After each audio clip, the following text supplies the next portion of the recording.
Oh, ito ang aking makasamahan. Oh. So, pupuntahan ko sila. Oh, kasi hindi lang kagandahan ng tulay ang inyong makikita. Kagandahan rin ng aming makasamahan. O si Ma'am Katuto, tumago doon sa likuran ni Ma'am. Oh. Oh. Yo, maraming mga taong natutuwang mag-jogging dito. So ngayon ay nasa oras ng alas 5 na ng hapon, pero marami ang natutuwang dumadaan dito. No? So, oh, ito ang aming kasamahan, si RR. Oh, ito ang aming estudyante namin ngayon. Kasama na namin sa aming pagliliwaliw dito sa Pangil Bay Bridge, the longest bridge in Mindanao. So, okay.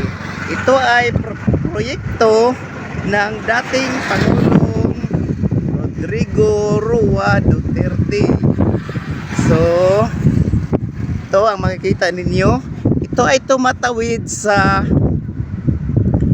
mula sa Lanao del Norte papuntang Oroquita City. So dati ang mga tao tumatawid dito ay sumasakay sila ng mga bangka bago sila makapunta doon sa Oroquita City. Pero ngayon ay natutuwa na ang mga may sasakyan o hindi man, kahit wala pa silang sasakyan kasi naglalakad sila, pwede rin kahit malayong malayo raw, basta natutuwa silang tumatawid sa tulay na ito. So hindi lang mayaman, pati na rin ang mga mahirap.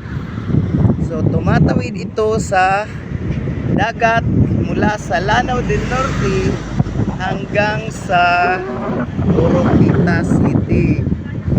Oh, may mga bata doon sa ibaba o naglalaro, no, sa ibaba ng tulay na ito. Ito makikita.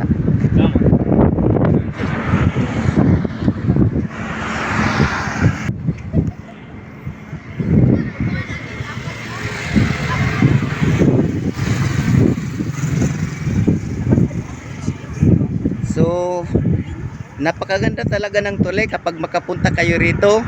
Hindi ako nagpo-promote, pero sinasabi ko lang ang katotohanan, ang kagandahan ng nasabing tulay. Napakahaba. No? Mahaba, maluwang. Merong 1, 2, 3, 4 lanes ang madadaanan dito ng ating mga masasakyan. Okay.